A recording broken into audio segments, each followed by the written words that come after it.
Welcome back, everyone, to season 3, episode 1. S3. S3. S3. It's 3 seasons, and that's Still, absolutely mental. Still here. People are still listening, weirdly. So, season 3 of From the Shack. We've got a few bits and bobs to talk about today. Yep. The format's slightly changing, where we've said this before, where we used to talk about what we've been cooking. Yeah. We are going to do that, but you're not going to see that in this episode. You're going to see that next week in kind of a sub-episode, if you like, called Shack Bites. So that means you get to listen to us weekly rather than fortnightly, which some people might love, some Good people thing, might not. bad thing. I had to go out on what's it called, Reddit for eating. We eat. Yeah, sorry guys, there'll be less eating on the pod.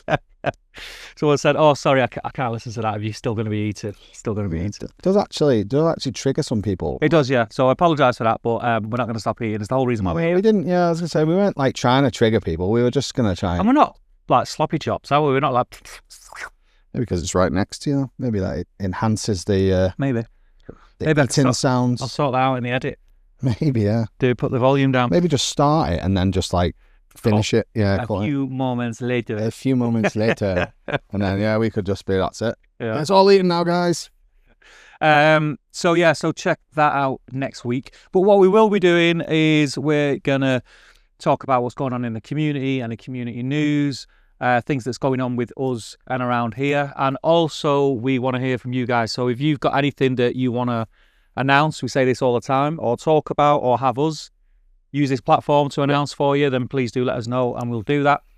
I think one thing that's probably worth mentioning with this season, I think we're far more organised. We've even got scripts. Not scripts. Well, guidelines. This is your organising, not mine, obviously. Yeah, guidelines. Because it's quite funny, really, because I'm being the organised one normally. I'm actually really organised. I normally just rock up at all nonsense. Well, roles reversed. I know. Now you're an office bod. That's it. I've got a printer and everything. But yeah, we are going to try and be a little bit more organised. Just for numerous reasons. It helps us because we can organise when we can get together because we're both very, very busy. But it also helps you guys, so we're going to be more consistent in terms of. I mean, we're always consistent. Look and feel. Yeah, we were always consistent with the release schedule. We were always like adamant that if we said we were putting an episode out, we got an episode out, which is good. Yeah. But yeah, I don't think we ever missed one. I don't think we did actually. No, I don't. Which is good. We did. Yeah. We're in the studio, as you can see. Elephant in the room. This is the new home for From the Shack. This isn't to say that we won't sometimes maybe do some on-site. Be a little bit ad hoc sometimes. Yeah. If we're both too busy or something and we can't get here or something like that, we might be a little bit. Yeah. Or if it's like 35 degrees in here. Yeah. And we're sweating our backs out, then we might do it from the actual shack at Deck's House. Yeah. We'll see how it is. Although it might stay quite cool in here because you've got a nice stone floor. It's a stone building.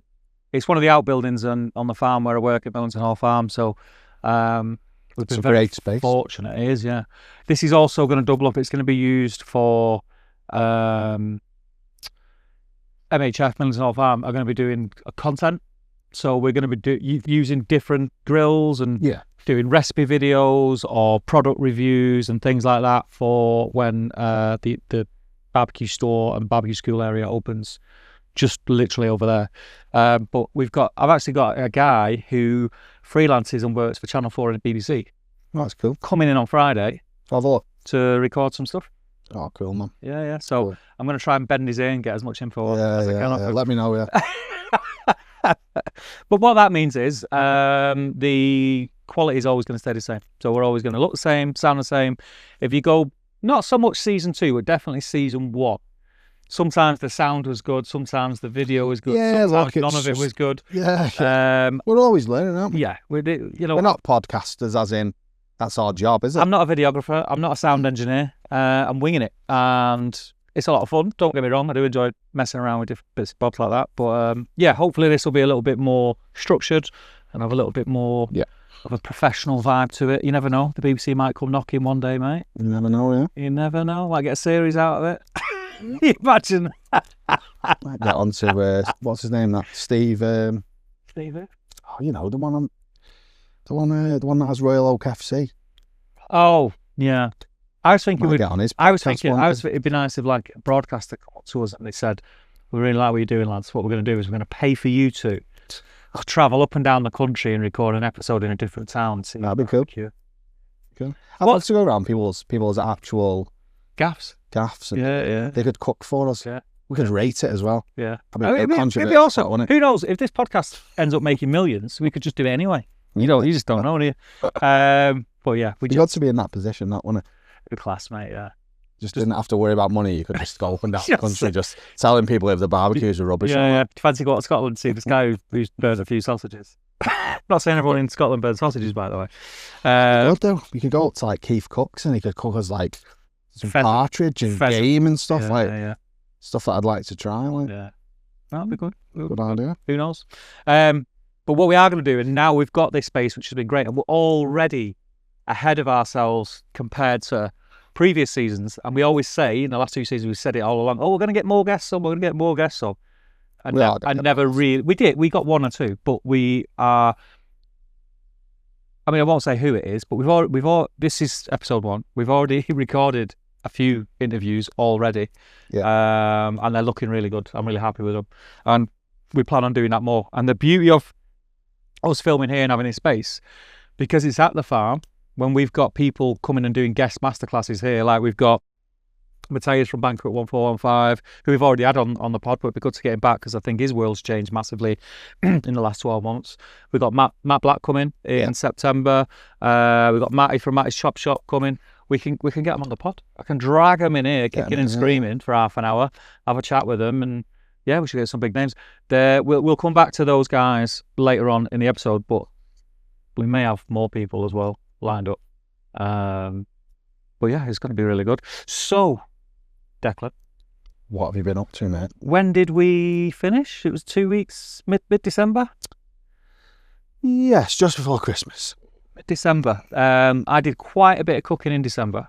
Yeah. On the barbecue. I've not done so much going into Jan. I've been watching my calorie intake. Yeah, you're on your diet. And I've been fasted. Don't call it a diet. It's not a diet. I can eat what I want, but I just can't. I can't go above 2,000 calories. Can't eat within certain times of the day. I'm like a robot. But no, it is working. It is working. It's doing well. I just need to incorporate a little bit of exercise now.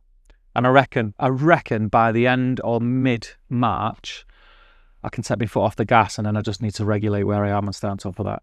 But it was hard at first, but it's a lot easier. So I've not been cooking as much. I've been batch cooking more than anything. Yeah. Still on the barbecue with your batch cooking? Yeah. Not all the time. I'm not going to stand here and say I'm a barbecue saint, and I'm forever out there. Because there has been times where I've just been short of time. Or it's been absolutely freezing cold, which it has been. Yeah. At the start of January, it was freezing. But you've done way more cooking than me. Yeah, I've to be honest, I feel like I haven't cooked as much on the barbecue. But then I look back and I think it is still quite consistent, but maybe just not as much as it was. Right. Maybe I've dropped a day. Some of my midweek cooks is bringing barbecue out of the freezer and then incorporating it into a sandwich or do you know what I mean? It's not always like the barbecue, but I still think I'm cooking on the barbecue 3 times a week, maybe even 4. You're definitely more consistent than I am at the minute, which is good to see. We're in a little WhatsApp group, aren't we? The North Barbecues WhatsApp group, and that's really cool because I think I enjoy it because when I do take my foot off the gas, I go in there and you're posting in there. Gaz is posting in there, Callum's posting in there, Sean's posting in there. The 2 Toms need to pull a finger out, but like that, you know what I mean? But yeah, it's... Tom's posting a cocktail that he's made. Yeah. It's nice to go in them groups online, whether it is the one we're in or if you're in any of the WhatsApp groups or even on Insta, and see what other people are doing anyway, because that's what happens to me, is like, we were talking, I won't say what we were talking about because I'll spoil it for the next episode, but one of the things you cooked, and I was sat here and I was thinking, I want to give that a go. Yeah. I want to give that a go. And yeah, you can just play around with stuff. But... Yeah, so like in the WhatsApp group over the last week or so, a lot of the lads in there are doing like real big cooks. Yeah. Like they're doing real big pulled porks, big briskets and stuff, and I'm sitting there itching, being I'll just do myself a brisket this weekend. So yeah, it is funny because they do genuinely influence you. It does, yeah. Well, Sean got his offset, didn't he? I think, if I'm not mistaken, I'm sure he'll correct me. I think it was around start of November, maybe a little bit sooner. And then obviously Callum had his head spun by that, and he got one.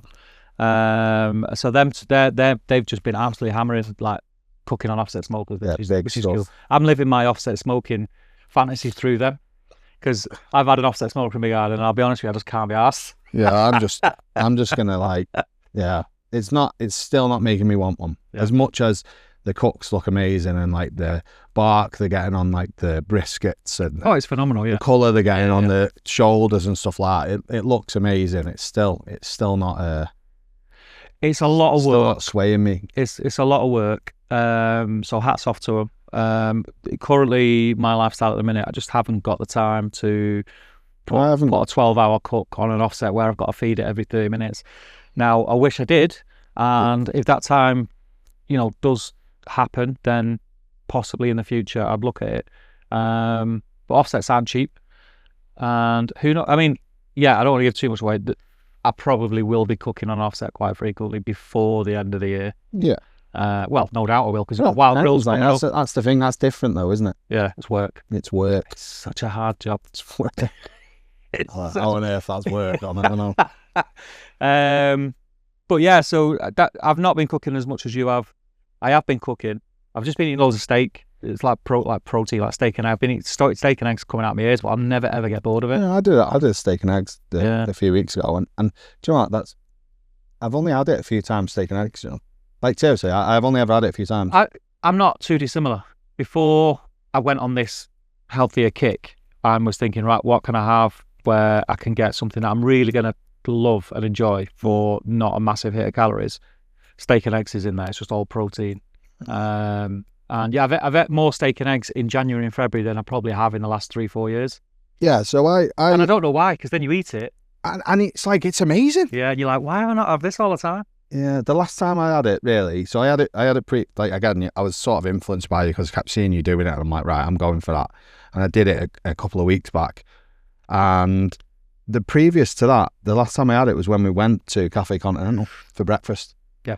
And again, though, when I had that at Cafe Continental for breakfast, I remember being, oh, this is amazing. Yeah. So then why on earth have I just waited like nearly a year to then do it again?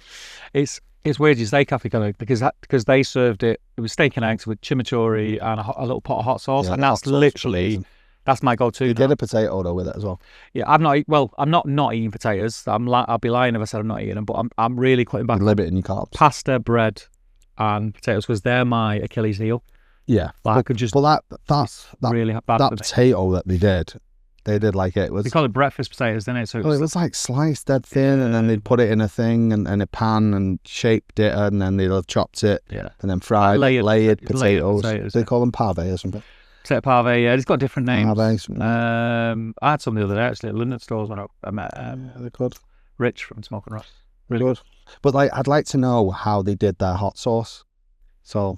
Yes, I read somewhere. Someone let me know, because it had so much flavour, whether it was a fermented hot sauce. I was going to say, I think it is. I read somewhere, because someone, I think, asked them on Insta. Did they really? And I remember reading it, and it said they do all their own fermenting. Oh, man. So I think they ferment their own chilies and whatever else. That, for me, was like, it wasn't like ridiculously spicy or anything like that. It wasn't at all. It was more flavourful. There's so sweet, sour. It was really good.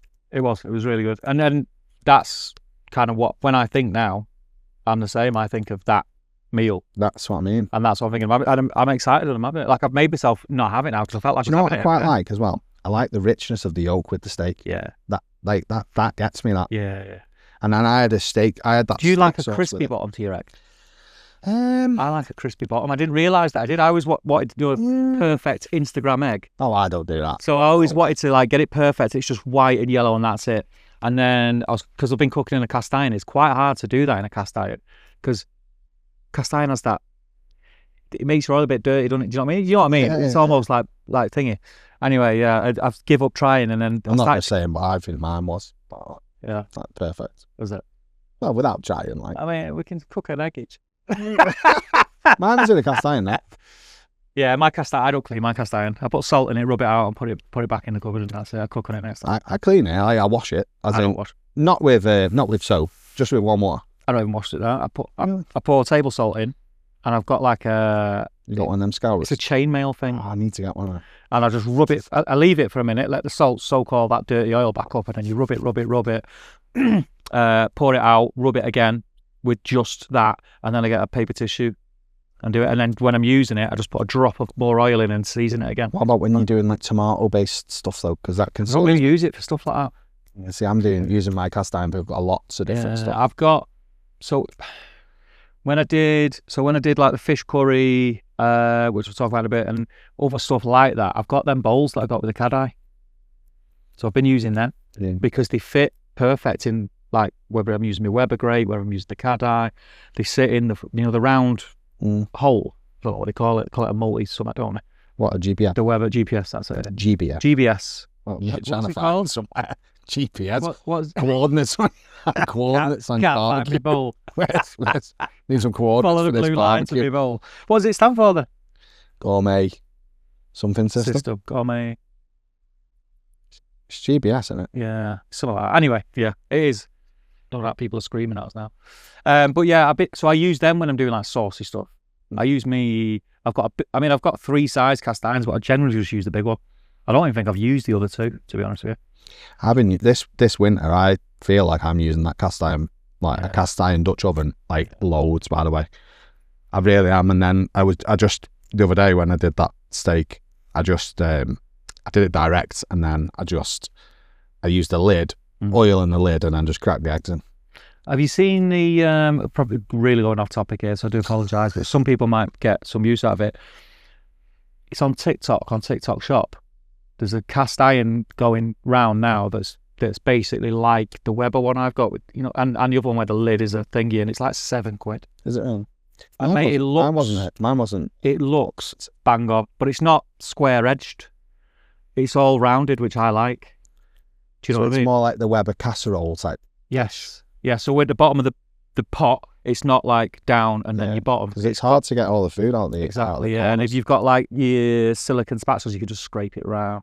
I was tempted. I nearly got it. I went in and put it in my basket. And I was like, what am I doing? I've got like 10 sounds iron good, dishes. But exactly, I need to stop thinking like that because it's buying tack.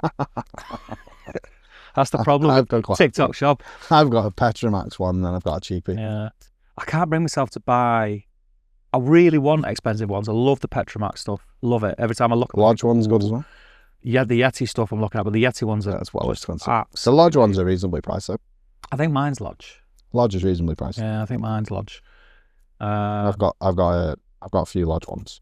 I've got that triangle one on where you put the cornbread. Yeah, it's good, that one. It's brilliant. It's good, that one. I never got it. I said I was going to get it, didn't I? I never got it. I know. I've recently used it a few times. To be fair, as much as it's amazing. Yeah.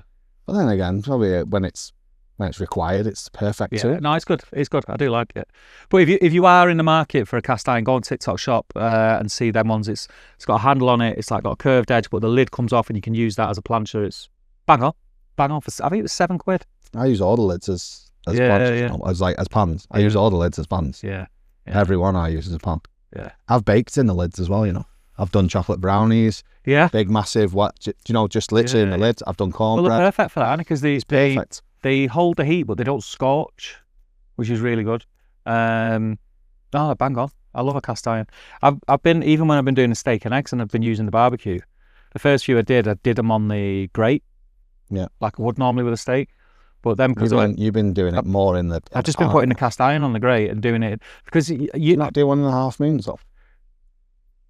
No, because I'll be honest, mate. Like I'm cooking how long does it take to cook steak and eggs? 10 minutes. If I can't be, you do all that on the half moon. I just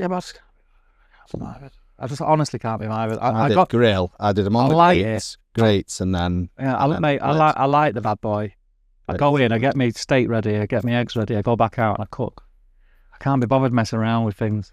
So yeah, I just did it because I knew I was going to be there for 10 minutes. But I do like the sear you get off a cast iron. That perfect. Yeah, you get like a full coverage of a sear. You do get a good crust on it. And yeah, I mean, my steak game in terms of cooking has like gone up tenfold in the last 6 weeks. I've cooked so many. I've been a bit lax. Like, I'm not really. I'm just sort of like, I don't give it the attention it probably deserves these days. I'm just lobbing on, and that's it. Yeah, but you're forgetting. I'm also, as well as calorie counting, I'm on a fasting thing. So by the time I'm having my steak and eggs for lunch, mate, I'm famished. I'm there staring at it, willing it to cook, enjoying every second, like smelling it. Like you know what I mean? That's all I can concentrate on. I'm that hungry. But yeah, no, I'm enjoying doing it. I'm gonna play around. I've got some different bits and bobs off Liam last week. Yeah, I need to pop in. I've been so busy with work. I've been struggling to pop in, to be honest. So I keep saying I'm gonna pop in. I'm gonna do some more pork stuff. And what's the other one they called? Tomahawk. I've done one. Bone in. I did one. Is it the loin that? I did one on the Somerset. I think it's the loin. I think it is just. It's the loin, isn't it? I've done it before, but I've done it as a whole, like 3-bone. I've done it as a full tomahawk pork, and I did it on the Somerset. Yeah. It was good. Yeah. Again, you just cook it a bit higher, and then once it gets to like 58, 60 degrees, I just dropped it right down and crackled got all the skin all crispy and everything. It was really good. It's funny, isn't it? Because you get, when you cook something, I know it's like people, how did you do it? Talk me through. And it's like, it's just actually easy. Different. It's different. And then, like, you cook on that, it's going to be different to cooking on that. You cook on that, it's going to be different to cooking in a pan. You cook it on a pan, it's different to do it on a griddle. Yeah, but I would just say reverse sear it every time. Yeah. It's almost the same. That's literally the method that you're going with when you're using direct flame. Yeah, it's almost reverse searing. I almost reverse sear everything. You've said that yourself before. Chicken. Only for ease. Yeah, chicken. Not I did that the other week when I did the chicken tacos. Yeah. That was pretty much like that. There was literally they cooked under foil in the cast iron in the pizza oven. Yeah. And then the last 10 minutes I took the foil off and you basically reverse in. Yeah. That's literally all you're doing. And it's guaranteed. It's taking all the guesswork out. It's guaranteeing that you're getting the internal temp exactly what you want, the crust or the crispiness exactly what you want. It's like, just why would you not do it? It is odd though, because I think like probably 2 years ago I would never cook like I cook now, as in I would be like, I'd be checking things every 2 minutes and stuff like that, whereas it's sort of, I suppose it's experience probably, like if you cooked like quite a lot on a barbecue, it sort of just like comes second nature maybe. I think that's probably, you know what I mean, things that I would probably worry about years ago I wouldn't even think about. No, and I think that, I mean, I totally agree, and I think we've said that before, haven't we? Like a lot of, they get bogged down with the details. Oh, like what temperature was it? Was it 120 or was it 125? It's like, honestly, my temperature range has changed. I don't want to say it doesn't matter, because that's not true in some cases, but especially if you're cooking low and slow, listen, you can cook everything at 125 degrees. And if everything at 135, and if it rocks up to 135, it's I'm fine. Not bothered. And if it drops down to 110, guess what? It's fine. Yeah, I'm not bothered. Like, don't panic. Like, just carry on with trust the process, as they say. Trust process. Just trust the process. Just get it back up, player. I think it's actually, that's one of the things that I've always said about like Kamados. As much as me and you both, we love cooking on Kamados. Absolutely love it. Yeah. And for ease, great. But if you're still sort of at that stage where you're learning, they're probably not the best thing to cook on. If you want to have that intuition and want to, know how to cook on a barbecue. Yeah, you want to cook on a barbecue that's difficult. Yeah, you want to not forever. So you want to just understand it and then go to something. Which you know me, mate. I'm team Weber kettle. Absolutely love them. Team Weber kettle. I've had every grill you could think of under the sun. And I'd say the same thing to everyone. If you want to learn how to cook on a Weber kettle, then upgrade and get what you want, because you might then want to go to a smoker, or you might want to go to a Kamado, or you might want to go to an Asado, but learn on a Weber kettle, because you can do it all. This episode of From the Shack is brought to you in part by Pit Barrel Cookers, one of the simplest, most reliable ways to get into proper charcoal cooking. If you've not seen one before, it's a vertical drum smoker that makes it ridiculously easy to get amazing results. Ribs, brisket, wings, you name it. Hang your meat, shut the lid, and let it do its thing. I've used mine now for about 6 months, and it's still one of the most hands-off bits of kit I've got. They're built, solid, easy to use, and available right here in the UK. Go and check them out at Firefly Barbecue. You can book online or go in the shop and have a look and try it out. See you in the show. I was speaking to someone the other day. They got themselves a Traeger. So their first sort of like start into barbecue, they got themselves a Traeger, and then they basically said, "Oh, it just wasn't smoky enough," which I thought was a bit like, I'd have thought it would have been fairly smoky still. Every time I've used it, super smoke as well. Every time I've used a Traeger or had food off a Traeger, I've still not thought, I've not sat there and gone, "Oh, this isn't very smoky." No. So they didn't think it was very smoky. So they've gone and got a big green egg, right? But then they said they struggle using it. It's funny because it's like, well, I suppose with a tray you just turn it off. yeah. But then maybe if you'd have actually not, maybe if you'd got the Weber in to start off with, this would be dead easy, wouldn't it? Yeah. I think you should learn your trade on a Weber. And the thing is, yes, a Weber Master Touch is like the one that you'd recommend, and I think they're about 270 quid off the shelf, brand new at the peak of summer. But if you wait till the end of summer or over the winter when all the garden centres are just getting rid of the summer stock, you'll get one for 150 quid. If you want to go even cheaper, Facebook Marketplace. Like 20 quid. Yeah, people buy these things in the summer because they want a barbecue, and then they realise when it starts raining, like September, October, they've got nowhere to put it. So they just whack it on Facebook Marketplace for 50 quid. Yeah. And all you got to do is give it a clean, and you've got a Weber Master Touch. Happy days. Probably going off a little bit off topic there. It's fine. So I think that's what we've been up to. That's what we've been up to. Yeah, that's what we've been up to. As you can probably tell, we've not seen much of each other. We spoke very, very often, but we've not seen much of each other. So thinking of going forward into season 3. Yeah. Again, like we said at the beginning, there's going to be more structure to what we do. We're going to have more people. We'll probably still go off topic a little bit, but that's just what it is, isn't it? Which I think is fine. If the conversation takes us that way, then that's what we'll do. I also think we could do some live cuts. I'm up for that. Whether it's live as in live. Yeah, because if it's live from my point of view, I just won't talk to anybody. Yeah. I will just purely cook and concentrate on what I'm doing. Well, we could do that though. So I think you'd be fine. You could just talk and I'll just cook. Standard. That's pretty much what happens. Well, I think we should do some stuff like that. We've got a little bit of messing around to do with the extraction in here. It's fine if we're going low and slow, but as soon as we're grilling anything, we need a little bit more strength in the extractor. So we're going to get another fan up there. Our mate Callum's going to come around and sort that out for us. But yeah, other than that, that's it. We have been talking a lot about season 3, where we wanted to go with it, what we want to do with it. And yeah, we're going to be a little bit more professional going forward. Indeed, mate. So yeah, that's that. Let's have a look at our scripts and see where we're at. I quite like this because this is just bullet point. I mean, I'm happy to, like, it doesn't bother me to even talk about this. So our next sort of segue, midpoint. Yeah. New studio. Yeah, we have already touched on the new studio, but I mean, I hope everyone likes it. I like it. I think for me, I'll be in here a lot because I'll be doing stuff for MHF as well. But I think it's going to be great for us. I've said it a minute ago, like the amount of things that it enables us to do, and it's set up, and it literally is. Like when we were doing it before, people don't realise. Well, it's the time that it took most of it was in meeting rooms at your works, and he's getting there with rucksacks full of gear, putting lights up, getting tripods out. Well, we'd spend half an hour. Losing SD cards. That's what I mean. We'd spend half an hour setting up. So every time we did the podcast, we'd be like, right, let's get there. We'd set up. We'd take half an hour to set up, but then we'd do it. We'd talk everything. We'd have a little quick chat, go through the pod, and then we'd spend another 15 minutes having to move the car, moving it all back and everything. Someone's knocked That's on. What I mean, and then we'd obviously then have to lock up everywhere, and then it was just a faff, wasn't it? Yeah. It was great. It's taken us a bit of time, like it enabled us to do the podcast. So I'm not knocking it. Like we'll look back on them days and giggle, but in here we can literally walk in. It wasn't a studio. It was just it was a space, a quiet space that we were able to record it, which served the purpose at the time. So in here, walk in, turn the lights on, press record, and we'll go. I just got a brew and walked in, sat down, and we're literally ready. Yeah.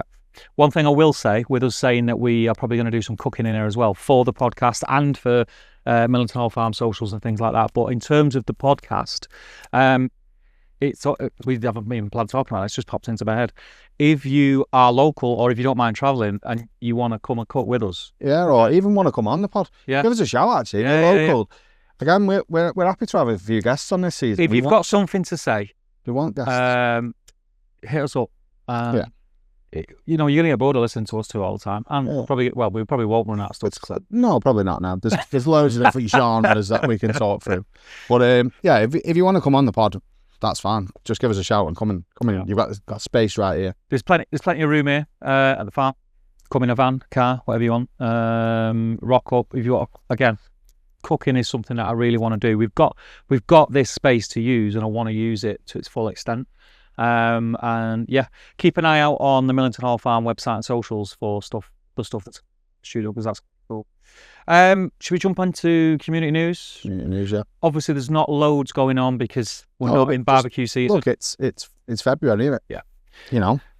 It's been actually quite good. I think this winter, the sort of UK Instagram accounts that I follow and the WhatsApp groups, it's the busiest I've seen them at that time of year. It seems to be very consistent all the way through, whether it's in the season or not. Yeah. It seems to be consistent all the way through. People are cooking. There's a lot of barbecue schools have opened this year. Opening this coming year. Seems like everyone's giving it a go, if I'm honest. Listen, we said it before. We spoke about pop-ups because we did pop-ups, and there's a reason why we don't do pop-ups regular. It's a graft. It's fun. Yeah, it's all right at the time, but it's like, it takes up so much of your time. So, yeah, just if you're going to open a barbecue school, just make sure you've got the time. Make sure you got the time. Have a look around at what's going on around you. That's kind of what we did. I think we're probably one of the. I'm using the word cheapest in a. I don't mean cheapest. We're far from it, but I think value for money wise, probably. Well, again, it's not for everyone. I think the price tag puts a lot of people off. Yeah, but setting up a barbecue school isn't for everyone. Like when you originally started up, you said, "Oh, do you want to do it?" And I just like, no. Yeah. I'm not really, as much as I love barbecuing and stuff.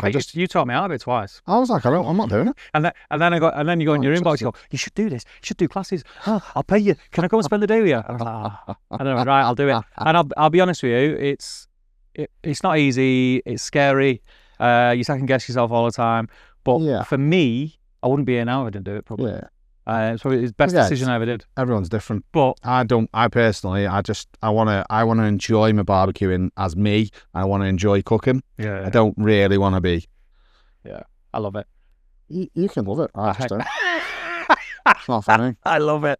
I look when I started it, and again, I'm not gonna labour the point because I've gone over it before. But when I first did them first few classes, at the end, I was just like, yeah, this is. Because you're just doing the thing. I just don't want to ruin my hobby. That's all. I was worried about that, but it didn't. That was all my concern. It didn't, and then I'm doing it. I think because I took this job and because it isn't all cooking. Yeah, you're getting a real mixed bag. It's not like you're project managing, but also what you're project managing is something that you love. Yeah. So that's a little bit different. Yeah. And there's so much going on at the minute at the farm, like things that's happening here. Some of it's not fully barbecue related. No, that's what I mean. Some of it's not barbecue related at all. We do a bake-off experience, which sells out every year, and that is basically a rip-off of Great British Bake Off. In the marquee, all different workstations set up. We have a baker come in who's like knows everything there is to know about baking, and we basically, I think it's a 3 or 4 hour thing. You get in pairs with your wife or your mum or whatever. And you do the bake-off experience. I did an Italian one once, Yeah. I did an Italian. It was called Italian Feast. Italian Feast. It was brilliant. Yeah. We got a little recipe card to take home. Yeah. And we got together once everyone had finished cooking, and you basically enjoy a big feast and that at the end, and it was just fantastic. Yeah. And the thing is as well, I think there is a market out there for anyone who wants to do it. But just do your research. Just do your research before you sort of chuck a load of money at something and get on a load of classes. For me, just do your research. Yeah. Me personally, I've got a class booked with Tom Bateman in May. And that's what I've always been saying. I don't want to be taught more barbecue. I want to be taught more chef. Was it the sauce one you went for? I think I might do the sides. I can't remember which one. I want to do the sauce one. Might have been sides. The missus got it for my birthday. For Christmas, sorry. Good Christmas, wasn't it? Was it Christmas? I dropped loads of hints at home. Didn't get it. Did you not? I got that. That's what I got. But again, that's what I've been saying for a while. I don't want any more. I don't necessarily want it to be barbecue. I want it to be more chef, more technique, and then I'll just adapt that to my barbecue. Yeah. So whatever I learn, I'm just going to naturally adapt it to barbecue. But But that's me personally. No, everyone's different. Everyone has different needs. Some people might want to come to class to learn more about live fire cooking. Well, They might want to do this. Might want to do that. Yeah, it's like what way did I've took this job, and I've looked around, and I did this before I took this job. I did this when I was doing classes for myself, when I was just renting an outhouse here. I looked around to see what other people were teaching, what they were doing, and reading their feedback and what feedback they got. But do you know what people need to look at it as? They're basically paying for a meal. Yes. That's, if you look at it like that, that's people doing the one. Some people forget that. So I've had it. That's I've had it, but I've seen feedback on people going, "How much?" Yeah. And it's like, yeah, okay. Well, I'd drop 100 quid. But how much would you pay for that meal of, probably includes steak, probably includes That's what I mean. 4 courses. There's 60, 70 quid. Yeah. Plus, then a lot of them do free drinks. Yeah. And you're getting the knowledge, and on top of that, the bit that people forget, it's a day out. It's an experience. I've talked about it on the pod previously. When I did the Marcus Borden one, I was like, I loved it. I thought it was great. Yeah. I thought it was absolutely brilliant. Yeah. And that's coming from someone that didn't want to go to a barbecue class. When I was doing different classes that I only ever done an intermediate and a foundation, because I did have plans for doing other classes and different we things. spoke about loads of different types of stuff that I could do. But first off, I wanted to go away and master them things. Yeah. That was I didn't want to just say, oh, I can do an asado class. So I went on the Al Fragoni class. I went on Bagrat 1415's class. I bought an asado. Well, now I've got 2 asados. Yeah. And I cook on them, and I'm learning on them. And that's the thing that you need to do. You need to master these things. So what we're doing here, obviously I'm not the project manager, so I can't do all that. I'm still going to keep my hand in and do some of the classes, hold some of the classes, but basically I'm the project manager. But the people who are coming in are masters at that craft. So we've got Mateus, Banquet 1415. And who better to learn off live Probably fire the best cooking? in the UK. Yeah. Probably the best in the UK. We've got Matty from Matty's Chop Shop. Yeah, brilliant. His own style of barbecue, and with Matty, what I think is not only is he teaching you the way that he does barbecue, which is fantastic. You're getting to spend a day with. He's a character. I don't think he'll mind me saying that. He's a character. He's almost like a celebrity in our little barbecue world, and you're getting to spend the day with him as well, and drink and ask him whatever you want to do. And then you've got Matt Black as well. And then you've got Matt Black coming, who's all about flavour. Again, that would be me. So flavour building, because he's obviously a chef. And that would lead towards me. We met him last year at Utopia. So that would absolutely be in my category, because just because I'm all about the flavour and learning more cooking and new ideas rather than giving me techniques on the barbecue. Yeah, and then we've got more people to announce. I think what I can probably give a, what do you call it, spoiler? Exclusive. I'm not going to give who is doing it yet, because I'm going to do that as a full release. But we are doing a Texas barbecue class on our offset smokers. The offset smoker is one that's very prevalent. Do you know what though? In the UK world at the minute. So you say that, right? So me, as a person who's never cooked on an offset, if I had an offset, that would be perfect for me. Yeah. Because basically, and I've seen loads of it's almost like good techniques that I keep seeing people doing. Have you seen people where they put the toast on there to see where there's hot spots and stuff? Yeah. What great idea that is. Who came up with that? I seen don't do that years ago. Did you? But before I even considered getting a... I just seen it. I seen everyone there with a loaf of bread, and they're putting all this on to see which is toasting quickest. Learn where your hot spots are. That's a great idea. Such a good idea.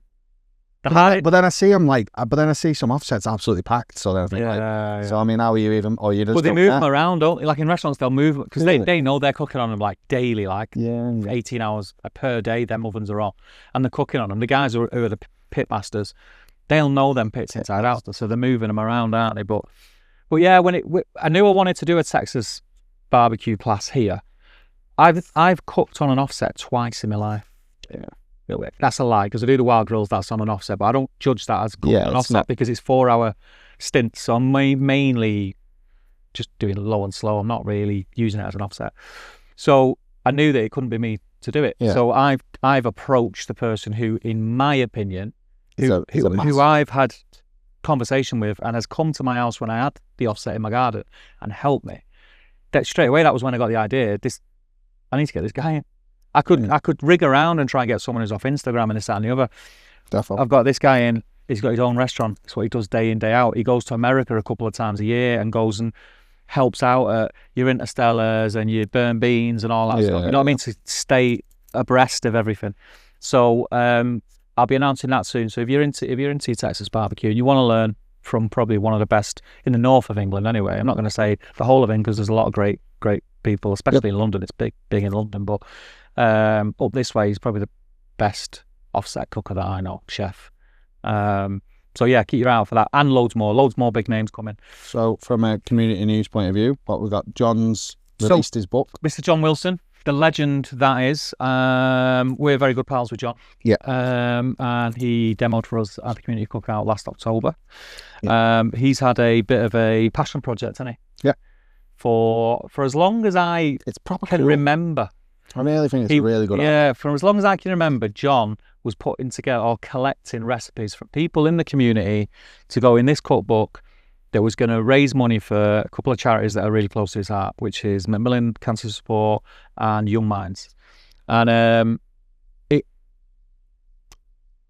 dropped off through different things happening, circumstances, the cost to make it happen, and blah blah blah blah blah. Whatever the reasons are, you'll find out about that, you know, in different possibly other episodes. You know? Possibly other. But yeah, then only recently, probably what would you say it was? Beginning of last summer. I think it was about then when he reached out to me and he went, Steve, I spoke to you about this previously, but we never went any further with it. And I said, yeah, I'm still down. I'll do you my beef rib recipe, or beef ribs are gone. I was like, you what? Because I remember saying, well, I'll do whatever you want. I just said, he was like, do you want to put one in? And I was like, yeah. And then I just gave him like a massive list of things, and then he just picked really. Did he? Yeah, to be honest, I was like, I've got loads of ideas. Well, I said to him, I'll do my beef ribs because that's what I know. Well, at the time, that's all I ever cooked was beef ribs because I just went for a stage of loving it. He said, oh, I've already got it. I was like, right, okay. And I was thinking, like, you didn't send him a list, but I was thinking of all these things. What about that? What about that? And in the end, I just said, what are you short of? What do you need? Yeah. And he said, could do with sides. Not many people have done sides. I went, right, I'll do my sides. What side did you do again? Crispy cabbage. Standard, mate. It's the one that gets all the accolades. Charred hispy. So I said, yeah, right, I'll send you. I said, I've got about 4 different recipes that I cook with hispy. I said, but I'll send you the one that's like just the go-to. And it's a meal in itself, to be fair, as well as the side. But yeah, I mean, I was really honoured that he asked. I think there was like 200 people in it. Didn't they say 200 recipes? I was happy that I got asked. And he's not even got his own recipe in there. Yeah, which is cool. He was just the man who put it. He's selfless as he is. But that's John in a nutshell, isn't it? So definitely check that out. Go and check out Steve's charred hispy. Hispy cabbage. Go check out my hispy cabbage. But yes, that's the Barbecue Community Cookbook. It was number 2 on Amazon, I think, last time we checked. Only beaten by Only Slagging. Which I'm sure is another great book. So go and check that out. But yeah, I mean, all the proceeds go to charity. So which is good. I mean, if that's not a reason to pick that up, I don't know what is.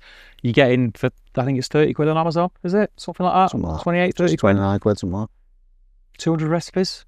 It's a bargain. 200 recipes is a lot of recipes. Yeah. Isn't it?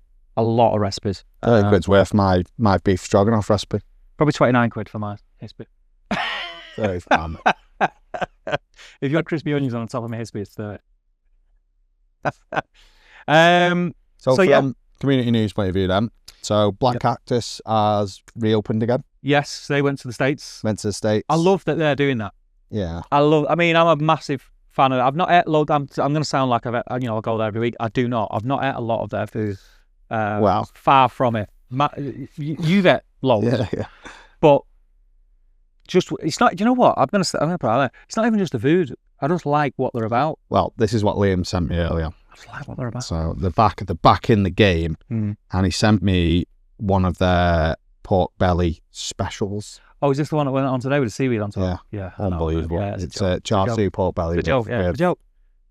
It's a fruity char siu, isn't it? Rhubarb char siu. Rhubarb. With a crispy seaweed on top. Yeah. I mean, and it looks if you can put that in the... It looks unbelievable. It just looks outrageous. Yeah. Like, it looks unbelievable. But yeah, you just know what it's going to eat like. Yeah. I mean, you just know I'm going to make it. Yeah. You just know I'm going to make it. Char siu. I never did it like that. I always did char siu. What did we do, char siu? I did char siu pork belly. Was that for the tray that we did? Yeah. I knew there was something. I was thinking, what did we do, char siu? Because I used to do the char siu pork belly slices. I always big and did pitchfork. char siu pork belly because Yeah. I love the flavour with the fattiness pork belly. We used to spoke about this loads before. Cook the pork belly like I've done, chill it, not do anything with it, Yeah, I just remember. skin off, and then I'd slice it like bacon. Yeah. And then just bring it back to heat either side, get some corn on a plancha with char siu on it, char siu sauce. So the other Mega, one, mate. then, Mega. This episode is brought to you in part by Alfresco Chapel, a proper barbecue showroom up north. They're the go-to stockists for all your grills, smokers and pizza ovens. They've got everything from rubs, sauces, fuels, woods, coolers, butcher's paper, you name it, they've got it. They've even got pizza dough, craft ales and frozen meats now as well. Whether you're deep into outdoor cooking or just getting started, it's well worth a visit. Head down to Market Street in Adlington or follow at Alfresco Chapel on Instagram and go and visit the showroom. You will not regret it. Big thanks to the guys for supporting the show. Now let's get into it. the other one. Have you seen that Rubens has announced his latest collab? Yeah. So is that a residency though? It's a residency for a short period of time. So let me just... So anyone who doesn't know, Black Cactus and Ruben from Rubens, these are two, I would say probably right up there, probably in our top 10 Yeah, of definitely. people doing barbecue food on a commercial scale. 100%. I think Black Cactus got voted #1 outside of America on the Underseason podcast, which is amazing. And I reckon they'd probably give some of the Americans a run for the money as well. Rubens is a guy who Deck introduced me to a long time ago, and just never looked back. Proper sweetheart of a guy as well, really nice lad. Yeah. And he does some pretty amazing things with sausages Well, well as other stuff, by the way. I'm not going to pigeonhole him. Yeah, well, he's got a residency at Firestarter Grill in London. So I mean, I think that's going to be on my on my work dinner. I tried to get him to meet up, and he was like, yep, if I can get there, I'm going to get there. And then like the last conversation that I had with him was, I'm just starting a new residency. I don't think it's going to be the first summer. I don't think I'm going to be able to like head up north and do it. And I was gutted, but totally get it. But he said, listen, like year 2, I'm there. So I'm like back in. So yeah, community news. Probably is related to community as well, like events and tickets. So a lot of events tickets went on sale this week, or last week, should I say? Yeah. For Meatopia, Sizzle Fest, that kind. I think Smoke and Fire are on sale now as well. I think they are. Not sure. I got End of September. I got Meatopia tickets. We've got Sizzle Fest tickets. Yeah. Obviously, big community cookout sold out. Big community cookout, the only free event in the UK barbecue event calendar. We say sold out. You don't pay to come. It's 100% free. You pay a deposit. We've just got to keep an eye on numbers. It's how we track numbers. But yeah, you pay a deposit. You get the deposit back when you sign in on the day. Allocation of 300 guests. Yeah. Gone. They went a while ago. I think they were gone before Christmas. And then we've got all the vendors and the other people that are going to be helping out there. I reckon we're going to be pushing about 400 people there. Down in the meadow in the valley here at the farm, which is a phenomenal setup. If you came in October, you'll know. Or if you've been to one of our wild grills, you'll know what the setup's like. Thankfully, it's going to be a little bit warmer because we're doing it in April rather than October this time. I don't fancy camping in that. So I might stay over this time. Yeah. But yeah, I honestly cannot wait for that. We have got some amazing people who are doing butchery demos, food demos. We're doing something a little bit different with the demos this year. So last year, we just had butchery demos there, food demos there, and they were kind of just going on separate, and people had to make a choice. We're going to alternate them now, and we're also going to pair up the demo chefs with a butcher. Yeah. And whatever the butcher does on the butchery demo is going to be what the cook uses to cook on the fire stage demo. And we're going to do that, and it's going to bounce backwards and forwards, and it's going to be a ton of fun. Still got another couple of people to announce on that, actually, which will be coming in. We can do a full episode, then. Yeah, we'll do a full episode on that. Who's there in terms of demos, who's there in terms of rocking up and cooking, who's there in terms of vending. So we're going to have some vendors there coming. So, it's a free event. There's going to be a lot of food bouncing around that is free, all day. If there's camping, people are encouraged to bring their own barbecues and cook and share food with each other and walk around. That's what it was all about. Community event. And that's what made it special. Have we got one vendor spot available? We've got one vendor spot available. So literally today, we had someone back out, unfortunately, just due to personal reasons. And you know who you are, and we wish you the very best with that, obviously. But we do have a vendor spot available. So if you missed out on the original allocation of vendor spots, and by a vendor spot, that could be anything. You could have a business where you want to come and have things on sale, sauces, rubs, whatever. You could host pop-ups and you want to come and just cook some food and say, this is what I do, and hand out business cards and flyers and things like that. And, you know, it's a possibility that we might be able to help out with some of the meat that you might cook or whatever. It could be anything. Or you might just want to just come and have a vendor spot, just to have a vendor spot if that's what you want. Get in touch, drop me a message at steve.c@millingtonhall.com or message us on the pod on Instagram, and we'll pick that up and get back to you and sort that out. I'm not going to put it public yet just because I'm too busy and I can't be asked. Yeah. So you guys are the first to know, but I'll probably, if it doesn't get taken by anyone who's listening or watching, I'll probably put it public in a few weeks and try and get that filled before the run up. And I have no doubt that it will. Someone will snap it up because we have to turn some people down. But there's a few different vendors this year. Yeah. Again, I'm not going to go into it, but it's nice to have a little bit of variation. Yeah, variety. There's a few different vendors. There's a few different people coming who didn't come last year who are just going to be rocking up with grills and cooking. There's a lot of people who were there last year and are coming again because those guys helped make it be the event that it was. And I'm really excited for it. I think it's going to be phenomenal again. Like, it was my highlight. Yeah, it was brilliant. It was my highlight. And that sounds biased, but just the vibe. I've never been to an event with my only negative was camp. So we had, obviously it was camping. It was October. I think Marty was just kept saying about that heater just as a joke, like. No, he went over it with the... No, I know. And he kept saying to me, oh, yeah, there's a heater in yours. And I'm going, oh, brilliant. And I got there and there was no electric to it. Well, we had a few bell tents because we do glamping here as well. So we had a few bell tents set up which have like real beds in and all that kind of stuff, and mini fridges and kettles and a heater, which is perfect. For an October's evening. But the one that was earmarked where I said, yeah, I'm going to stay so I can have a drink, and me and Dad were going to stay in it. And was it me and your dad? Yeah. I got like halfway through the day because I was hosting the stage. I'd not had a lot to drink, and I just thought, I'm going to stop drinking now. He's freezing. I'm not sleeping in a tent. I was just drive home because I lived 10 minutes away. And I come the next day. I got up early, and like Deck and his dad just got out. Your lips were blue. I couldn't believe how cold. And actually, do you know what? I can't recall the last time I stayed in a sleeping bag, and I didn't realise, I've never noticed this or never known this, but I felt so restrictive in a sleeping bag. I didn't like it, like just, like almost just like with my head out. Cocooned. Oh, I just thought, I really don't like this. I couldn't sleep properly because I didn't like being sort of like so enclosed. I can't believe you didn't cuddle up with your dad to share some body. Oh, no, yeah. Should have cuddled up with Big Pops. Big Butcher John. He's got so he'll have a bit of warmth, John. Yeah. The shared warmth. So that's the Big Barbecue Community Cookout. If you haven't got your ticket, I do apologise. If you have got your ticket, I can't wait to see you there. It's going to be an absolute blast. So yeah, you got the cookout.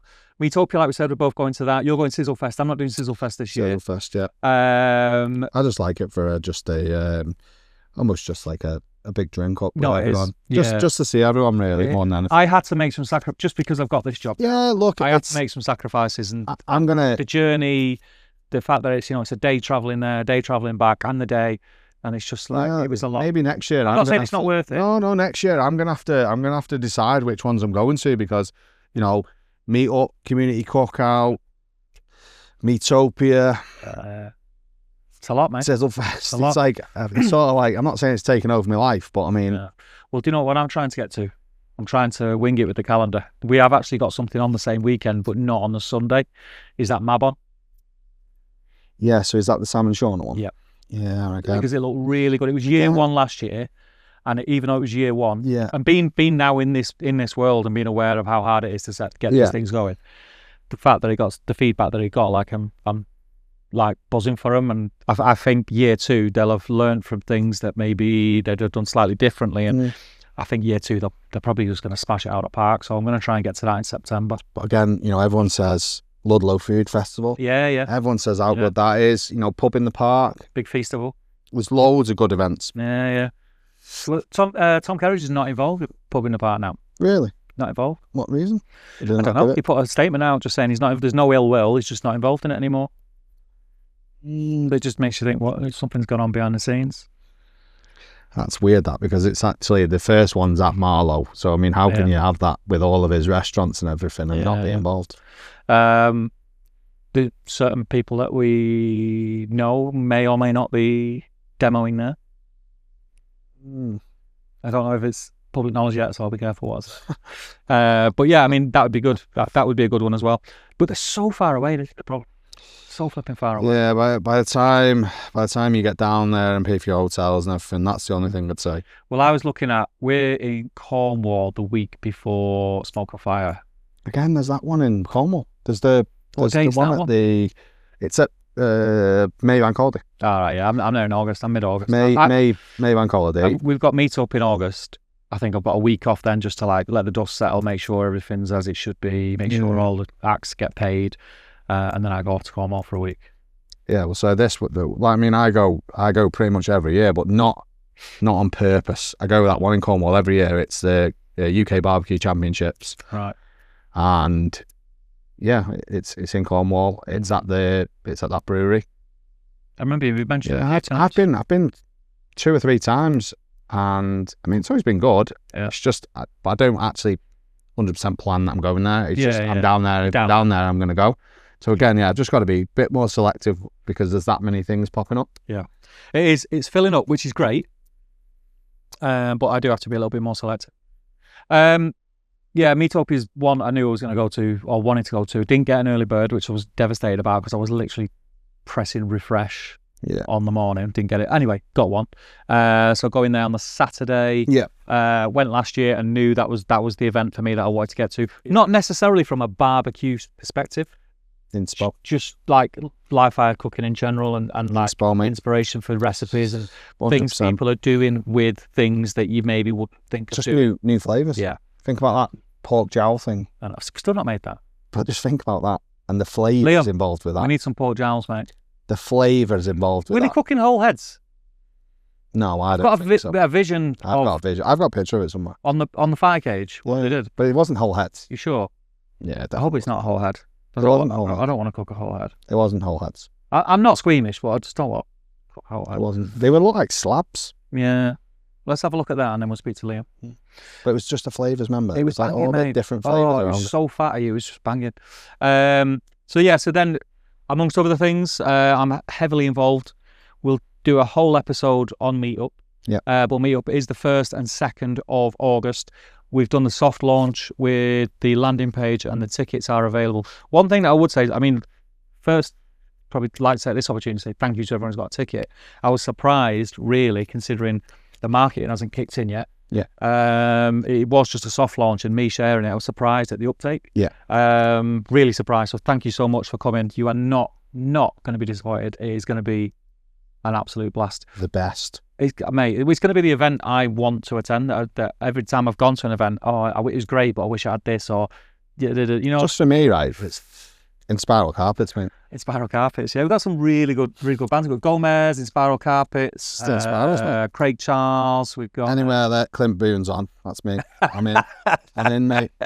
Manchester legend. It's going to be really good. It's going to be really good. We've got some fantastic people on the fire stage as well. Yeah. So we've got James Peck, Marcus Borden, Genevieve. Who else we got? Jamie Pickles from Stone, Prof in Manchester. Dan Merriman, MasterChef Professionals winner. We got our friend Matt George, who we were chatting to at Sizzlefest last year. He did a little bit at Sizzle. I think he's doing with Matty's Chop Shop this year at Sizzlefest. They're doing like that dinner. You know, you can pay extra to go have like a meal.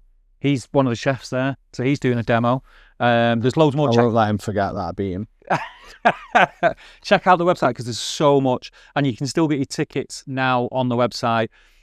Again, not just saying it, trying, you better buy a ticket now, but the fact that so many sold in the first instance without the marketing kicking in, I would get a ticket. 4 stages. You got a fire stage, you got a music stage, which we spoke about. Fire stage, music stage, headline acts, great chefs, and then you were doing a butchery stage, which again, That's right. I think we should we'll get a big, we'll do a full episode. Yeah. And what I want to do is I want to get the map. I want to get a map on this table, and we can literally go right bang. That's there. That's there. Yeah. What do you think of this? What are we going to do there? This is the lineup. This is this. It will. We'll do it. We'll do it full. But there's going to be butchery stage, and there's going to be a farming and agri thing, and the whole thing is that sort of ethos of where your food comes from. Farm, field to fork. Educate without preaching.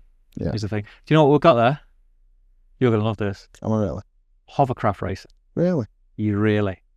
Hovercraft racing. Can I ever go for free? Tell me a festival that has hovercraft racing. That sounds cool. I'll wait. Hovercraft, proper as well, big uns. Yeah. Like round a track. Mate, it's going to be class. It's going to be class. So that is meetup August 1st and 2nd. Grab your tickets now. It's happening at Ashley Showground in Altrincham. So the master classes, we've still got quite a lot of tickets available. Yeah, so master classes at the farm. Well, all the classes at the farm. We're doing a lot. If you go over to milliontonhall.com, you'll see all the different classes that we're doing there, experiences of classes. You know what one I thought you might be keen on? The Game and Flame. Yeah, I quite like the idea of that. I quite like the idea of it's different. That's why I like. Well, it takes. I was talking to Robert Owen is the chef. He's like an accomplished chef in the Northwest, and game is his bag. Yeah. So he goes on shoots with the upper echelon, should we say? And he'll go with them, but then they'll go back to like a country manor or something, and he'll knock up like their meal for the evening when they bring the wives and stuff, and it's all black tie fancy. So and the whole thing was he's saying, look, like people are scared of it, and like barbecue life is perfect for game. Yeah. And what he said, what I can do without going like too fancy, he said, I can show you how you can knock up barbecue game, how to butcher it, cook it, prepare it, and serve it in a way that will just knock people's socks off, and it's not hard. Yeah. So that's a really good one that we're looking forward to. You've got then the foundation classes and intermediate classes. Yeah, they're all on the website, aren't they? Then we've got the master classes, which we said they're all Matts, annoyingly. So you got Matty from Matty Chop Shop, Matt Black, and Matthias from Banquet 1415. I promise I will get people who've got a summer of Matts. Summer of Matt. And there's loads more going to be dropping soon. Do check out the website. If you're not following the Instagram for Millington Hall Farm, go and follow it, because even if you don't want to book a class or an experience or anything like that, there's great inspo on there. I'm always see what it's all about. And yeah, it's class. And we've got a lady starting who's going to take over the Instagram for us, because I'm doing it at the minute. So it'll be a little bit more structured and have more stuff on there that's for people to follow. So yeah, that's it for tout in the Millington Hall Farm stuff. Yeah. I think we've waffled on for ages. Yeah, I don't think we need to. No, we'll save that one. We'll save that topic. Save that. So yeah, we may as well start winding up. I think for episode 1, it was nice to just ease him back in. Get back in. Ease go back over in. A few stuff. Yeah. We have a lot of stuff planned, but we're very open to hearing from you guys. I know everyone says, "Oh, let us know what you want to hear." Everyone says that, but genuinely, speak to us, and we will try and produce, put content out that you want to listen to in the car or watch when you're sat in your shack, or whatever it is. We'll try and do it. And again, just to reiterate, it's an open door here. If you've got something that you want to say, you want to talk about, or you want to come and cook with us, let us know. And if we can make it happen, we'll make it happen. Sound. Next week, mini episode. Shack Bites. You don't have to wait a fortnight. Shack Bites episode 1 is on its way. So there won't be any eating in the Shack Bites. No, there'll be no eating in the Shack Bites. So you're safe if you don't like hearing people eating. Yeah. We'll be talking about things that we have either recently cooked, or we're about to cook, or have seen on Instagram other people cooking, and we're inspired by them. We might want to give it a try. So yeah, that's just a nice little thing. You don't have to wait a fortnight for each episode. So I think, have we got any what was it, AOB? AOB? No. Any other business? No AABs for me. No AOO abs, whatever it is. No AOBs. I think that's it then. So we'll sign off, and we'll see you next week for Shack Bites, and then pretty special episode 2. What you want to keep your eye out for. Yeah, we'll see you then. See you for a week. See you for a winter.